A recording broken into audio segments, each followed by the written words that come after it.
Can anybody beat Tarik Skubal right now? When that final out is made, you know it's time for Locked On MLB Game Night. All the post-game reactions to every game across the league, every single night, with insights only the hosts at Locked On can provide. Prepare to experience game day reactions like never before. Only on Locked On MLB Game Night. Your team every day.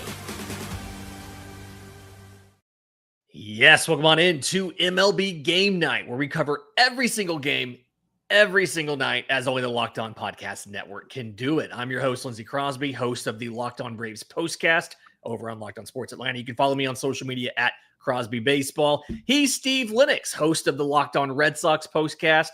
He's on the X at Lennox on Baseball. Steve, a lot of stuff to get to today. The Rangers just exploded offensively. The Yankees did not. And a bunch of injuries we saw to pitchers for contenders.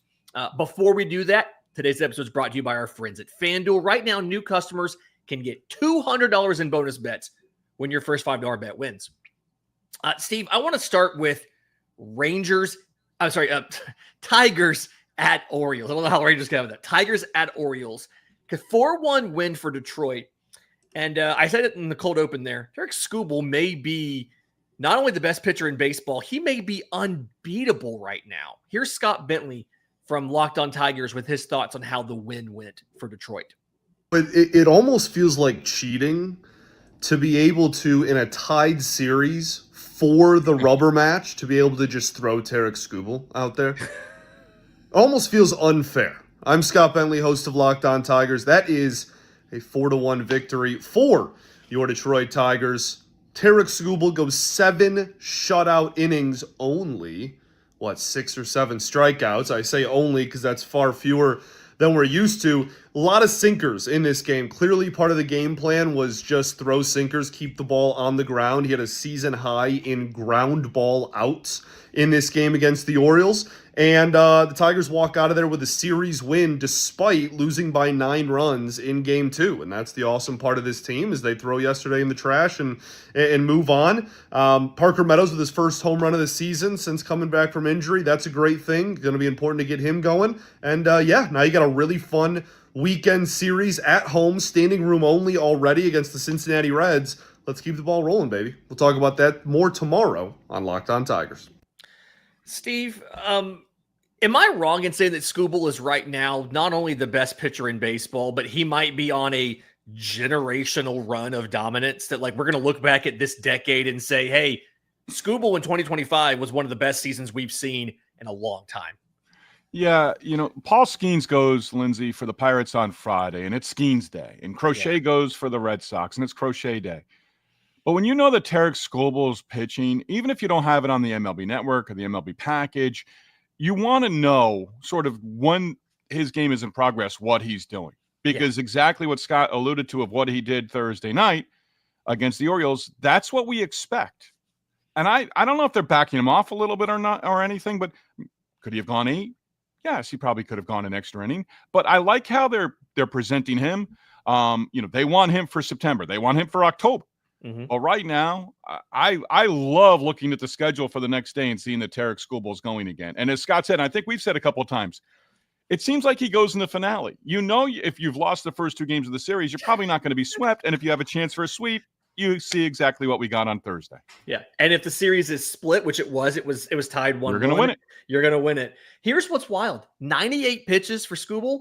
That's his highest pitch count of the year. He had a complete game on May 25th. With 94 pitches. So 98 is his season high. So, maybe he could have gone 8, but at the same time, they haven't pushed him above 100 pitches all year. To your point, they're holding him for, they're making sure he's ready for the postseason. Really important when you think about today. They announced Jackson Jobe, the rookie, Tommy John surgery. He's going to be out all of 25 and probably most of 26. So, one more high-level backup piece that you don't have if Skubal were to get hurt. So you don't want to push him too hard. You call it a bout of wildness? He walked 2. 9 walks on the season. Just guess last time he had more than one walk in a game? Just give me a wild guess. I think he had gone was this start number 6 in a row that he had walked either 0 or one batter. More than that. The last time he walked more than one batter was April 2nd. The second start of the year in Seattle, he walked 3. Since then, 0, 0, 1, 0, 0, 0, 1, 1, 0, 0, 0. Today's 2. It's absurd what he's doing. Like, Dylan Dingler gave you a solo homer in the 4th. Parker Meadows hit a solo shot, his first homer since coming back from injury. Like a 3-run home run there. That was the 4 runs. That's all you needed. But it's just, I mean, there's, like you said, there's nothing you can do in this situation.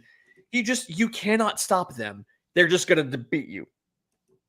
And I almost feel as if he's like a blue blood. He's got the track record. He's college basketball. He's Kentucky. He's Duke. He's UCLA. Because it's almost as if he's got traction from, hey, I won the Cy Young Award. You're going to have to take this away from him in 2025. Right? Everyone, it's Skubal versus the field right now, and I take Skubal.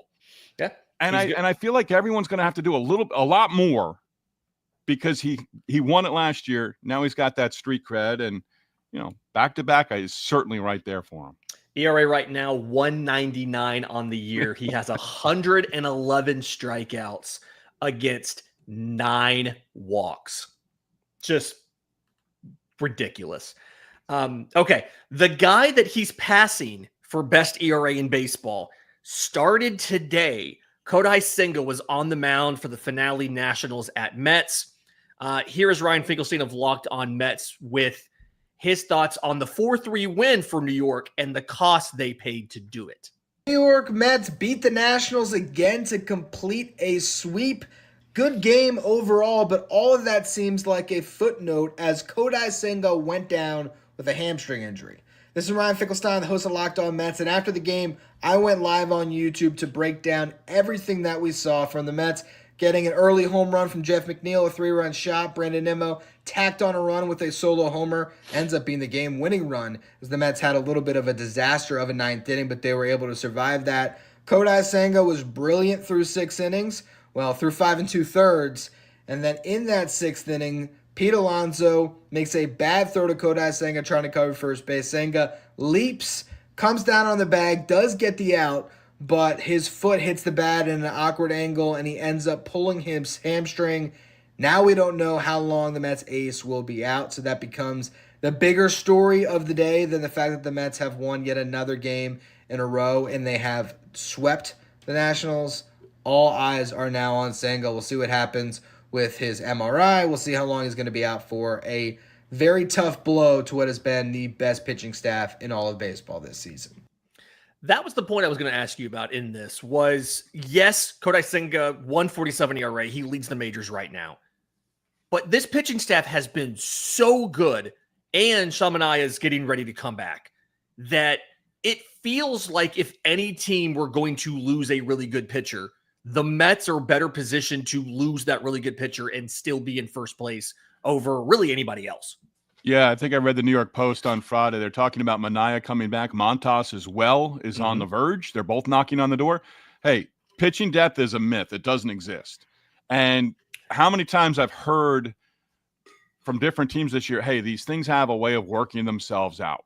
Well, Senga's going to be down, and it could be a lengthy one here. Go back to last year. He had the injury. There were a couple of setbacks there. The calf strain. Yeah, he said that against Atlanta, actually. Yeah, I think 4 1/3 he got hurt covering first base. And was down for quite a while. So, you get those two guys back. The article today, Griffin Canning either goes to the bullpen, and, people are going to be knocking on the door to call the Mets. Tyler McGill has an option. He could go down to the minors. You're never pitching. You're never dealing from strength when it comes to pitching. So, you have an injury here, next man up. And fortunately, and Manaea has pitched very well for them over the last couple of years. Yep. And you've now, your season high in terms of games over 500 on the season as well. What now? 21 over 500. So, you're playing with house money, but obviously you want to be intact. And you're talking about a pitcher, again, best ERA in baseball. That's nothing, you're not losing a 4th or 5th starter here. Yeah, it's tough. But like you said, they're a team that can absolutely weather it. Did you have the guy who's third place on this team in home runs being Brandon Nimmo in mid-June. He hit his 13th in this one. I think that was his third of the series. And he's now tied with Juan Soto for third most on the team. Lindor has 14. Alonso has 17. Nimmo in recent years has hit for more power. Yeah. And when he hits his home runs like this, they're kind of in bunches. But no, I would have had probably Soto, Alonso in 1 or 2 in that order, then Lindor, and then probably Nimmo 4th or 5th. But yeah, I mean, he's again putting up good numbers, healthy, which he wasn't last year with a couple of foot issues. I believe there were 2. Yeah. And now that the outfield is healthy, the infield's where the injuries are with Vientos and guys like that. Francisco Alvarez did come back from paternity leave, though, so that was nice. All right.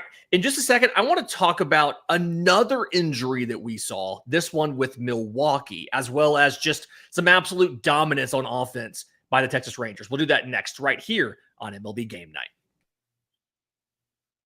The NBA playoffs are in full swing, and every night delivers highlight-worthy performances, major momentum shifts, and can't-miss moments. Whether it's a game-winning shot or a breakout player, there has never been a better time to get in on the action because FanDuel makes it easy to stay in the game, both before tip-off and live.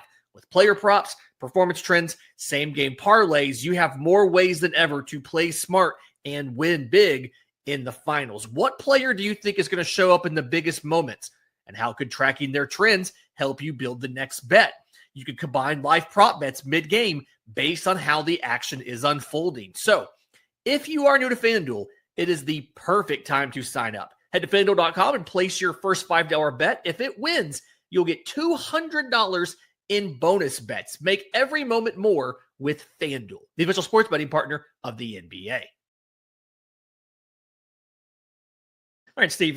The Rangers and the Twins wrapped up their series in Minnesota today. And the Rangers wins here. They took 2 out of 3. Tell me if you can see the trend in their 2 victories here. On Tuesday, they win 16-4. Today, they win 16-3. I know their offense struggled. I don't know if you can just make all of the runs up now. I don't think that's how that works, like statistically for your run differential and stuff, right? Yeah. And don't lose 1-0 in the series opener. Yeah, just right. 32 runs and 2 victories against the Twins. I want to believe in Bruce Bochy and the Rangers. I really do. I mean, the pitching's been there. Yeah. Oh, yeah. Cy Young caliber rotation there. Brett Boone is now, Brett Boone has been around for a few weeks now. So, whatever he's trying to implement with the hitters. I mean, again, Marcus Semien got pinch hit in this one. Ooh. And again, he's above 200 now with the batting average, but they pinch hit for him. And it ended up working out as Haggerty kind of capped the scoring with a 3-run home run of his own, 6 home runs total. 3 3-run home runs and 3 solo shots. The Atlanta Braves don't have a single 3-run home run all season. Wow. And the Rangers hit 3 in this game. And they don't have a single one. Wow. And the Red Sox have a ton of them. Yeah. Braves have a ton of solo shots. So there you go. 2 teams. But yeah, this hey, I think flippantly I said at one of our last shows together, the Mariners aren't going to run away with it. No. So who's coming back to the pat? Who's going to jump? I mean, the Rangers, maybe, I think they have a lot to offer. That offense shows you in the last 48 hours, 2 days, 3 days. I'm doing the math in my head. I'm embarrassing myself. But they go can with put 72 up runs. hours. Go with 72 hours. There you go. They can put up runs in a big way. They've shown that. This offense should be better than what it has been. 70 games or so into the season, but they're still under 500. And you pair it with that pitching staff, it feels like they really have a way to go. The downside here for the Twins, Bailey Ober, 7 earned runs, 6 walks, led off the game with a homer to Josh Smith and just never recovered. 4 of the 6 home runs come off of him. And Twins now, they've lost 5 of 7. At least they get a little bit of a break here. They get 3 against the White Sox coming up. And then they'll have 3 against the Royals, but they really need things to go right. A team that I wanted some things to go right. It's a wraparound series, 4-game set here. Cardinals at Brewers. Brewers called up Jacob Mizorowski. They get the win 6-0, but at a cost. Here's Chuck Freeman of Locked On Brewers about exactly what they gave up to get the win today. One of the most anticipated debuts for a Brewer starting pitcher was an amazing success. Hey, everybody. Chuck Freeman, Instant Reaction, Locked On Brewers. Jacob Mizorowski, the Miz. Going to be a household name, at least for tonight. Amazing that guy was, though. Amazing. 5 no-hit innings in his debut. And of course, we want to see him stay in there a little longer, but I get it. But, wow. Shows a little bit of the future, the present. Now let's hope he doesn't get sent back to Nashville, which happened to Logan Henderson. I think he's staying. We're going to talk about his performance, what it means to the team, and, man, there was just a buzz at AmFam Field tonight.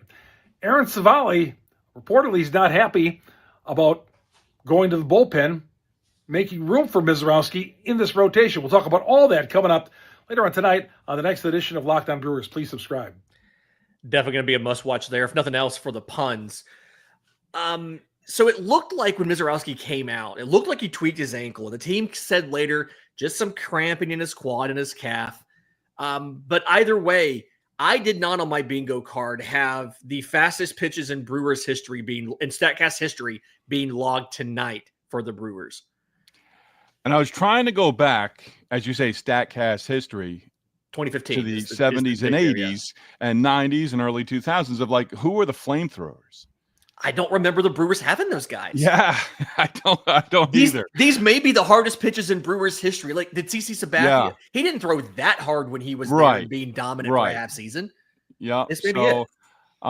He's got a bright future. He's 23.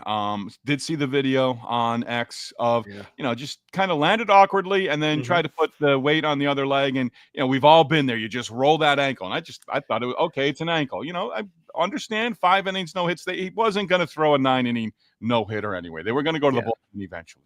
Yeah. But, Savali, Pat Murphy, I read and then I listened to his quotes and what he was saying about Savali, saying, hey, I'm perfectly fine with him being upset. But if we're going to call upon him to work out of the bullpen, he better be ready to go. Essentially, that's paraphrasing. But I liked how he handled it with the media of Savali. Hey, you're here. We may work something, but we're not just trading you to trade you because, again, we may need you in 2 weeks. We're not going to trade you in the next 5 days when there's there's certainly a possibility of needing you back in the rotation at some point. I was about to say Mizorowski, if it ends up not being great, but it ends up being an ankle, he may have to go in the IL and you have to get him back out of the bullpen. Flip side of this one, Sonny Gray struggled 4 1/3, 8 hits, 6 runs. He gave up 5 runs in the 5th by the Brewers. Joey Ortiz, an RBI double. Sal Frelick had a 2-run single. Jackson Churio hit a 2-run home run, his 12th. And so Sonny Gray now, I think he's like 7-2 with the loss. He's been one of like the biggest, best stories for the Cardinals, but just nothing went right for them today. 3 hits on offense. All of those were singles. 3rd shutout of the year. They lost all 3 at home versus the Blue Jays. They're on like a 5-game losing streak. They need some things to go right. It's Eric Fetty on the mound for them versus Freddie Peralta tomorrow. Not quite the marquee matchup of Friday, but still something where it's going to be a good battle between 2 veterans who just don't get a ton of strikeouts, but they're just pitchers. Yeah, and it might be a half game, but you're going to bed tonight at the hotel in Milwaukee, and you're looking up at the Brewers in the central standings. It's an interesting series. It's 4 games, and right now they're neck and neck. And again, you're looking at wild card scenarios, but possibility of catching the Cubs at some point. But just it feels like you're going to have to catch the Cubs though because of how good the West is. Yeah, and you're going to get either Phillies or Mets out of the East. You're going to have to catch the Cubs to get. And it's going to be real interesting for some of these teams come trade deadline because the Giants and Padres, good luck. Yeah, I mean, it feels like one of them is going to buy and then not do it. And what does that do to your team going forward if you give up assets at the deadline and don't make the postseason? Right. Talking about the Cubs, we just mentioned them. Pirates at Cubs, first game of a 4-game series. Cubs won this one 3-2, 4 hits for each team. Offense was at a premium on a lot of places today. Texas stole all the runs. Here is Sam Olber, one of our favorites of Locked On Cubs, with his thoughts about this one. And I wonder who he's going to be excited about. Wind blowing in, low scoring, tight game, but the Cubs find a way to get it done once again. I'm Sam Wood from the Locked On Cubs podcast. I know you're tired of hearing it, but that's how Wrigley Field is these days. Wind's blowing in, runs are hard to come by. Cubs scored just enough. Pete hit a homer. Seiya hit a homer. They held on 3-2. Great work from the bullpen, but the story of this game and the lead for tonight's show is going to be Jameson Taillon. It's time for me specifically to really give JMO his credit because, he shouldn't be punished for pitching and taking advantage of the conditions. He's done an outstanding job this year for the Cubs. He's been irreplaceable with the injuries that they've had, and he deserves a lot of credit. 6 1/3 today, 2 earned runs. I actually thought he pitched better than that. It got away from him really quickly there at the end, but the stuff was really, really good tonight from JMO, and I think he would have pitched well on any night with the way he looked today, and the Cubs were able to nail it down with Ryan Presley at the end, which is really a big story and good for him. So excited to talk about this one here in a little bit. This was two veteran pitchers that maybe don't have the best stuff in Taillon and Andrew Heaney. Heaney gave the 2 home runs, the Pete Crow Armstrong and Say Suzuki. But Taillon, 7-3, 3.48 ERA, and a whip under 1. I know that defense in that ballpark helps, but this is exactly what they needed when they lost Justin Steele for the year. Yeah, he stepped up tremendously, and we've touched on him a couple of times, and Sam giving kudos as well right there. Again, when they have success, you just want to see it sustained and continue. Sonny Gray, to me, you can draw some parallels with Jameson Taillon. You're going to need these guys over the course of the entire season. So they've had success to this point. We're closing in on the midpoint of the season. Yeah. So what they are, will they have a couple of losses here and there? Yeah. Bumps in the road? Yeah, they will. But Taillon has been, very good. I think I read today, the talk of Ben Brown going down, possibly, kind of getting him back on the right track. But again, what I've been really thinking about here is which one of these teams sort of goes first. We're still far away from the trade deadline, but just how much, hey, we got to go out and do something. Energize that clubhouse. I'm a big proponent of energize the clubhouse, front office, the morale boost that comes with let them know in the clubhouse, we're going to do everything to support you. We're going to go out there a little bit earlier than July 15, end of July, make a move. And it might be the Cubs who end up doing that because, again, I think they're dealing from strength right now and what they can do. It feels like their needs are a little more clear too. Like we all know it's a starter for them is what they need to get the length and things like that. Yeah. All right. In just a second, I want to get to the Yankees and Royals. Rare off day for Aaron Judge, and you could tell from the score. We'll do that next right here on MLB Game Night. Have you ever decided at the last minute to head to a ball game with friends or family? Maybe it's game day. You suddenly realize, I want to be in the stands. That's exactly where Game Time comes in. It's the easiest way to grab last-minute tickets without the stress. Because with the money you save on tickets, you can splurge on food, drinks, merch, maybe even invite a bigger group to come with you. Game Time makes that possible because Game Time makes buying tickets fast and simple. Prices on the app actually drop the closer you get to first pitch, and they've got incredible last-minute deals, clear seat views, and a lowest price guarantee that takes the worry out of buying. Game Time, listen, 10% off exclusive zone deals for FIFA World Cup matchups.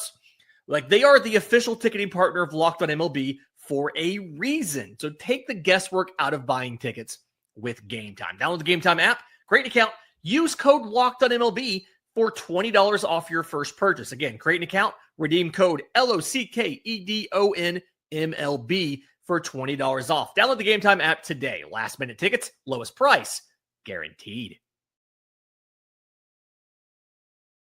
Rare off day for Aaron Judge in the series finale, Yankees at Royals in Kansas City. It's a tough ballpark to hit for power, and I understand the whole thing.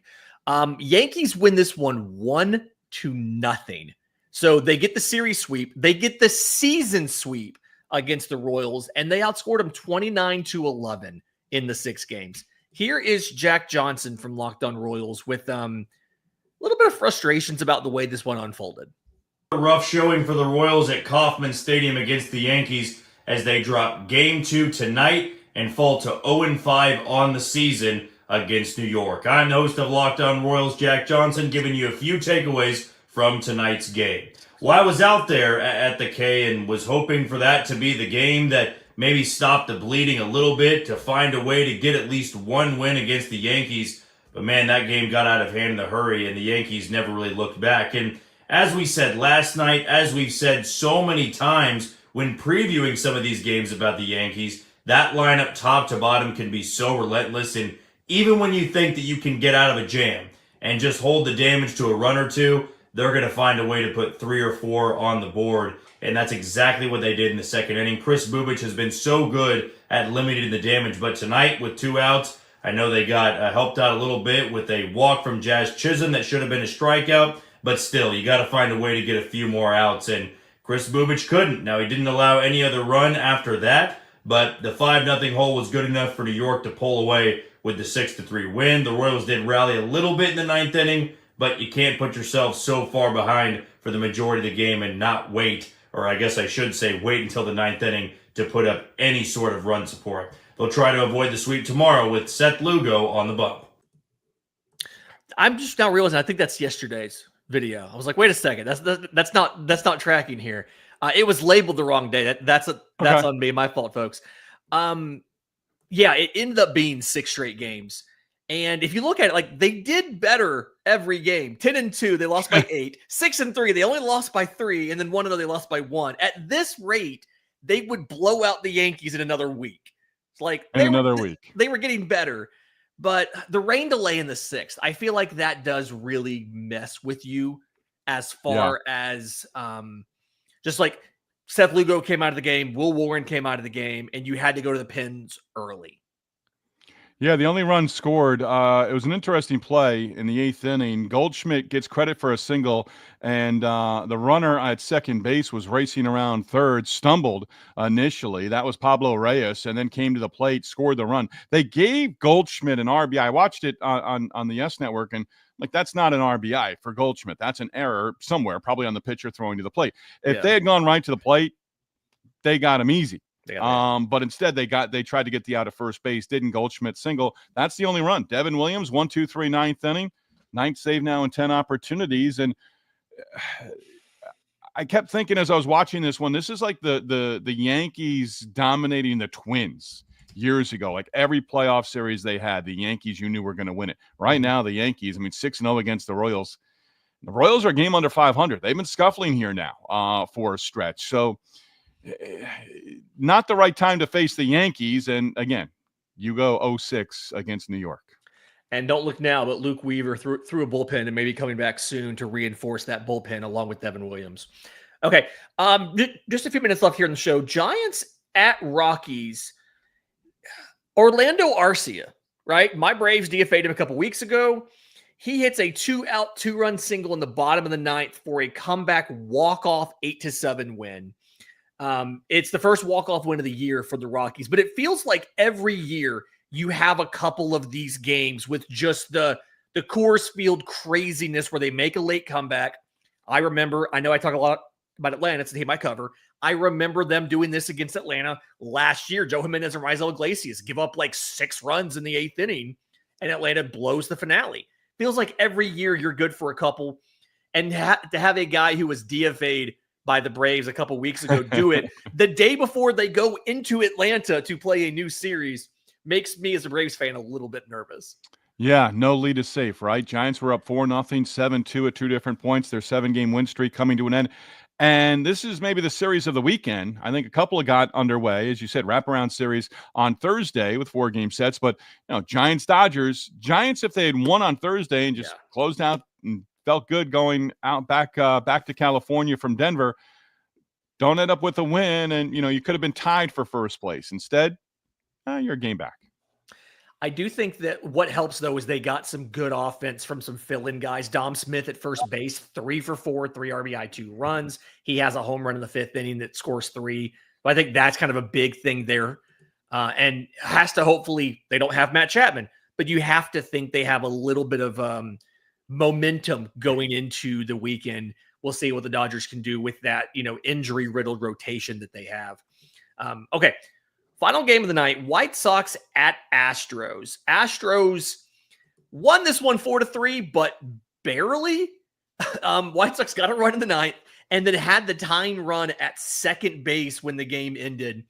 Josh Hader, he is one of the best closers, I'm going to say, of the generation, right? Just so unique as a lefty closer and all this different stuff he does.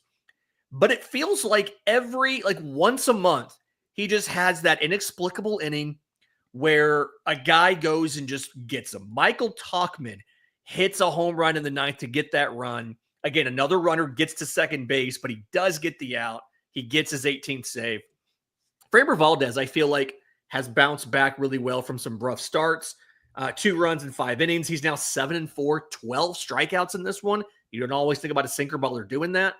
Saw something the other day that said he should get $30 million a year on his next contract. Does that seem too high for Framber Valdez, or is that's the going rate for a starter for a lefty who can strike out 12 and throw in the upper 90s? Did you say he wants that? That's the number. No. It was somebody. Somebody who said that. It was somebody connected in MLB that said he's going to get $30 million in his next deal. $30 million a year. Hey, it only takes one team to offer that. It only takes one. You're not wrong. And if somebody opens at 30, someone else might come in and say 33, and go from there. Hey, if you can guarantee me he's going to be healthy over the course of that contract, then yeah, sign me up. Here's the wild thing on this whole thing, though. Astros split the season series 3-3 with the White Sox. Just every year there's that one team that gets you no matter what you do. Okay, so we've got like a minute left here. Tomorrow, I think we're both kind of in Skeens versus Horton is the best matchup of the day. Outside of that, because that's a really common one, I feel like you're going to say Garrett Crochet versus Ryan Yarbrough as your second favorite matchup of the week of Friday. Yeah, and Crochet is going to make back-to-back starts against the Yankees. Yarbrough is going to do the same. No Marcelo Meyer likely. No Roman Anthony in the starting lineup because you got 3 straight lefties. Again, because I'm selfish and we always want more. And I said it on Locked On Red Sox postcast Wednesday night. I was really hoping for Fried, and I knew it wasn't going to match up, but I was hoping for Fried Crochet. That would be so much fun. You get one Friday, you get one Sunday. I think my answer is the late game tomorrow night. It's Giants at Dodgers, Logan Webb versus Yoshinobu Yamamoto. That's going to be a fantastic matchup. The timings work out so well for everything. You get Skeens and Horton at 2:20 Eastern during the day. It's the only game on midday. You can catch any of the night matchups there. Clay Holmes versus Taj Bradley. That's going to be a fun one too. But then nighttime, Webb versus Yamamoto. We will be back tomorrow night to give you everything you need about the day of MLB action. Because remember, MLB Game Night, every game, every night, as only the Locked On Podcast Network can do it. For Steve Lennox, I'm Lindsey Crosby. This has been MLB Game Night.